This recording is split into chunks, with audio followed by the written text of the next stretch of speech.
Most people spend their entire lives protecting something that doesn't actually exist. They defend it, worry about it, compare it to others, and exhaust themselves trying to improve it without ever questioning whether the thing they're protecting is truly who they are. And that single misunderstanding quietly becomes the source of nearly every form of suffering. The Buddha taught that much of human pain begins with mistaken identity. We attach ourselves to things that constantly change, then wonder why life feels unstable. While Stoic philosophers like Marcus Aurelius, Epictetus, and Seneca approached the problem from a different tradition, they arrived at remarkably similar conclusions. They warned that peace does not come from controlling the world outside you. It comes from recognizing what actually belongs to you, and what never did. If you mistake temporary things for your true self, every loss feels like the death of a part of you. But when you begin separating yourself from what is temporary, you discover something almost impossible to shake. Today, we'll explore 5 things almost everyone mistakes for who they are. Understanding them won't merely change the way you think. It changes the way you respond to disappointment, criticism, aging, anxiety, failure, success, and even your own thoughts. The first illusion is perhaps the strongest. Lesson 1. You are not your thoughts. Your mind speaks all day long.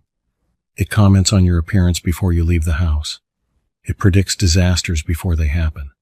It reminds you of embarrassing moments from 10 years ago. It compares your life with someone else's highlight reel. Sometimes it praises you. Sometimes it attacks you.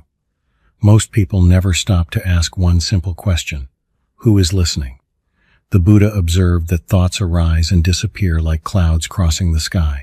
They are events, not identity. They come without invitation and leave without permission. Yet we act as though every thought tells the truth. The Stoics saw the same danger.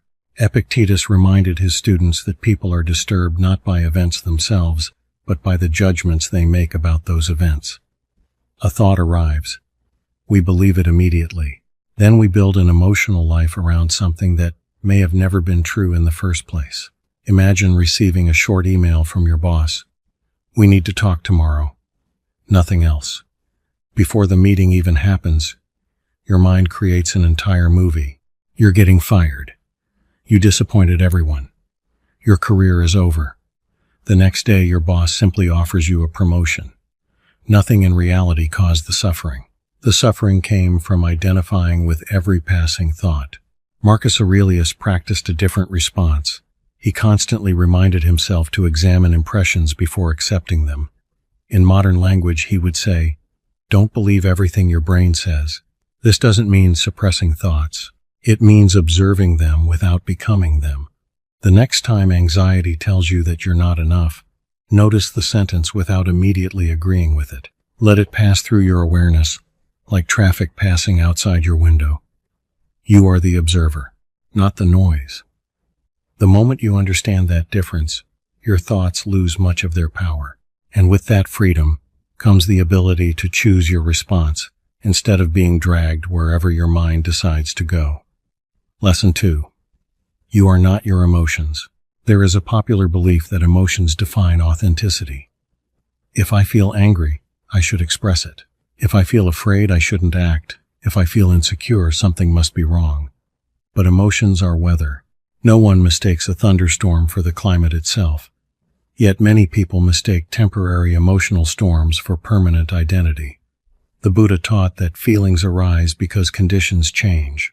They are natural, but they are also temporary. The Stoics agreed. They never argued that emotions should disappear. Instead, they believed emotions become destructive when they control your decisions instead of informing them. Seneca wrote extensively about anger because he knew its danger. Anger always promises clarity while quietly stealing judgment. Think about how many regrets begin with the sentence, "I was emotional." The friendship that ended over one heated conversation. The relationship damaged by words that couldn't be taken back. The investment made out of fear. The opportunity rejected because self-doubt felt convincing. The emotion was real, but it wasn't you.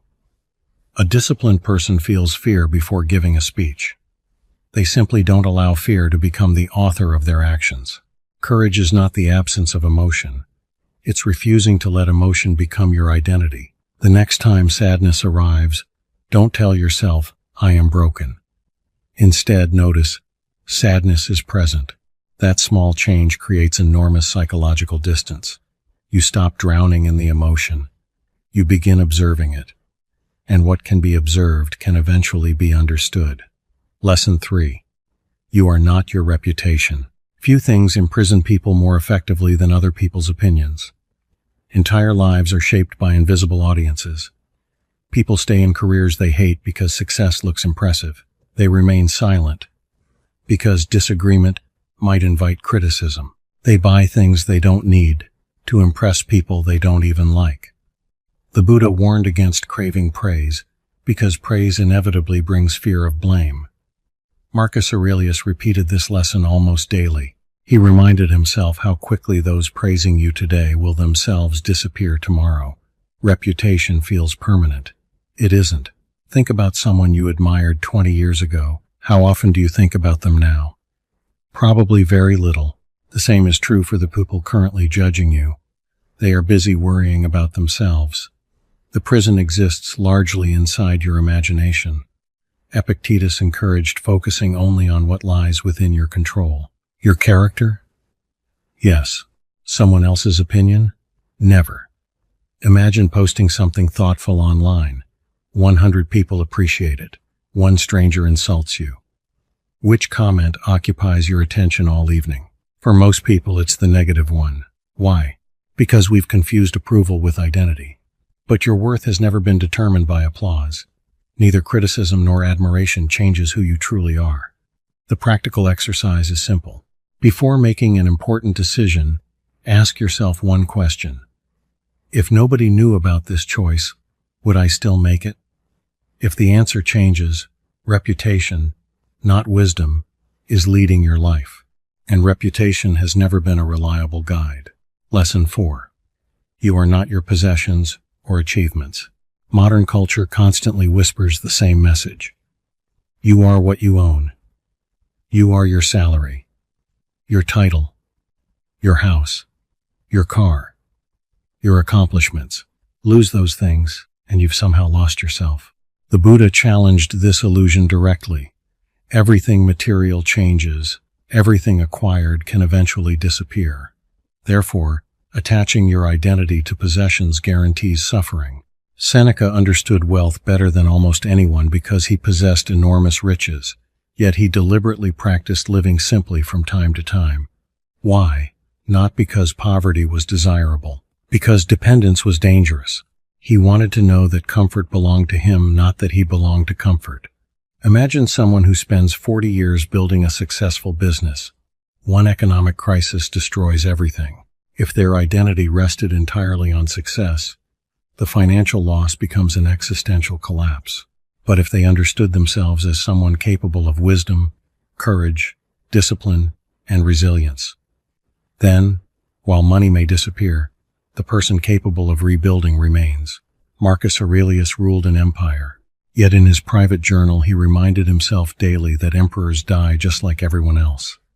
Titles fade, awards collect dust. The newest technology becomes outdated. Retirement eventually arrives. Children leave home. Careers end. If your identity depends on roles that inevitably change, every transition feels like losing yourself. Instead, root your identity in virtues that cannot be taken away. Integrity, patience, justice, self-control, kindness. These grow stronger through adversity rather than weaker. Nobody can steal them. No recession can erase them. No criticism can reduce them. And that makes them infinitely more valuable than anything you can buy. Lesson 5. You are not your past. Perhaps the heaviest burden people carry is an old version of themselves. One mistake, one failure, one betrayal, one embarrassing chapter. Years later, they still introduce themselves internally, using events that no longer exist. I've always been anxious. I ruined my chance. I failed once. I've never been confident. Notice the language. Every sentence turns history into identity. The Buddha taught that everything is constantly changing. Nothing remains exactly the same from one moment to the next. The person you were 10 years ago literally no longer exists. Your body has changed. Your mind has changed. Your experiences have changed. Only memory stitches those versions together. Marcus Aurelius understood this deeply. Each morning represented another opportunity to practice virtue regardless of yesterday's failures. He never suggested pretending mistakes never happened. He encouraged learning from them without living inside them. Imagine carrying a backpack filled with stones. Each stone represents an old regret. You become so accustomed to the weight that you forget life without it. Then one day someone asks why you're still carrying rocks from roads you've already left behind.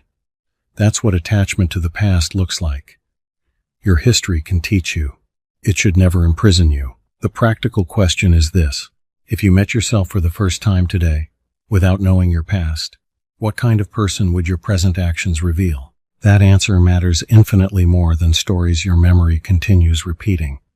Because character is always built now, never yesterday. The quiet freedom beyond identity. When the Buddha spoke about letting go of false identities, he wasn't asking people to become empty. He was asking them to become free. The Stoics weren't asking people to stop caring. They were teaching them to care about what could never be taken away. Notice what all 5 illusions have in common. Thoughts change. Emotions change. Reputation changes. Possessions change.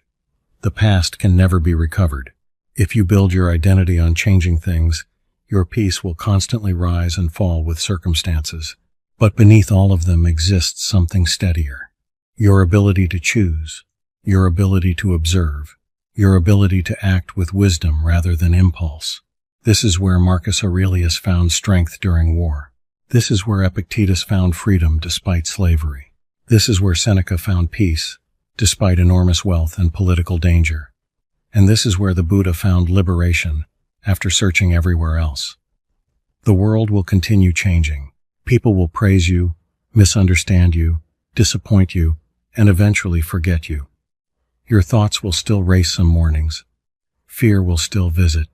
Loss will still arrive. None of that has to define who you are. Every morning presents the same quiet invitation. Observe your thoughts without becoming them. Feel your emotions without obeying them. Accept criticism without surrendering your self-respect. Use possessions without becoming possessed by them. Learn from yesterday without living inside it. The person who masters these 5 lessons does not escape life's hardships. They escape unnecessary suffering. And that may be the greatest freedom any human being can discover. Because the strongest person is not the one who controls the world. It is the one who no longer mistakes the changing world for themselves.